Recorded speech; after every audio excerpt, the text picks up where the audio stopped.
Mr. President. The senator from Massachusetts. Mr. President, on Friday, we experienced the second largest bank failure in our nation's history.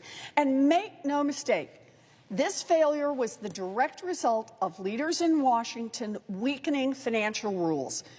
In the aftermath of the 2008 financial crisis, Congress passed the Dodd-Frank Act to protect consumers and to ensure that big banks could never again take down the economy and destroy millions of lives.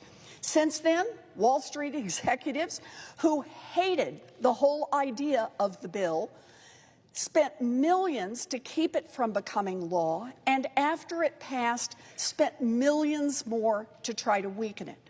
In 2018, the big banks won. With support from both parties, President Trump signed into law a law to roll back critical parts of Dodd-Frank. Now, I fought against these changes. On the eve of the Senate vote in 2018, I warned from right here on the Senate floor that, quote, Washington is about to make it easier for the banks to run up risk, make it easier to put our constituents at risk, make it easier to put American families in danger, just so that the CEOs of these banks can get a new corporate jet and add another floor to their new corporate headquarters. I wish I had been wrong. But last week, the FDIC was forced to rush in to take over two failing banks, Silicon Valley Bank and Signature Bank, and then take extraordinary actions to protect those banks' customers and prevent the contagion from spreading throughout the economy. Both SVB and Signature Bank suffered from a toxic mix of poor risk management and weak supervision. If Congress and the Federal Reserve had not rolled back key provisions of Dodd-Frank, these banks would have been subject to stronger liquidity and capital requirements to help withstand financial shocks. They would have been required to conduct regular stress tests to expose their vulnerabilities and shore up their businesses. They would have had more aggressive regulators standing at their shoulder, looking more closely at every part of the bank's business. But because those stringent requirements were taken out of Dodd-Frank, when an old-fashioned bank run hit SVB, the bank could not withstand the pressure. Shortly after that, Signature Bank collapsed. And to fight back the risk of contagion and to protect the banking system, the federal government, once again, was called on to take extraordinary measures, the kind of measures that Dodd-Frank was originally supposed to protect us against. These threats should never have been allowed to materialize. And now we must prevent them from occurring again by reversing the dangerous bank deregulation of the Trump era. On Monday, President Biden called on Congress and regulators to reverse the Trump era deregulation and, quote, strengthen the rules on banks to make it less likely that this kind of bank failure will happen again. The president is right. And that is why today, on the 5-year anniversary of having weakened Dodd-Frank, I am introducing legislation along with 15 of my colleagues, including the president, including my colleague from Vermont, to reverse the mistakes that Congress and President Trump made 5 years ago when they rolled back a portion of Dodd-Frank.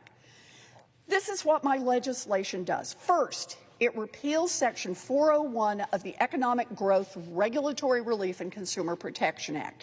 This will restore strong Fed oversight of some of the nation's largest banks, which together hold trillions of dollars in assets. Stronger oversight will help protect our economy from heightened risk. It is absolutely essential that we demand stronger, not weaker, oversight of these multi-billion-dollar banks. Second, my bill repeals Section 402 of the 2018 law. That section slashed the capital requirements for large, systemically significant custody banks. Big banks cannot be trusted with lower capital requirements that degrade their ability to withstand financial shock. And finally, my bill repeals Section 403, which made it easier for giant banks, those much larger than SVB, to weaken liquidity requirements by adding municipal debt to the definition of high-quality liquid assets, particularly because such debt is actually not very liquid at all. Now, there are a lot more changes we need to make to our banking laws. There are many other provisions in the 2018 law that I oppose, but today I remain focused on exactly the weakened rules that permitted banks like SVB and Signature to load up on risks, run up their profits, pay their executives giant bonuses, and eventually blow the banks to pieces. I recognize legislation won't fix everything. For 5 years, Jay Powell has overseen a deregulatory effort at the Federal Reserve Bank for banks like SVB. In 2021, I asked him if he could name a single regulation on banks that he thought should actually be strengthened instead of weakened, and he could not. Preventing further crises will require a complete 180-degree turnaround from the Fed, starting immediately.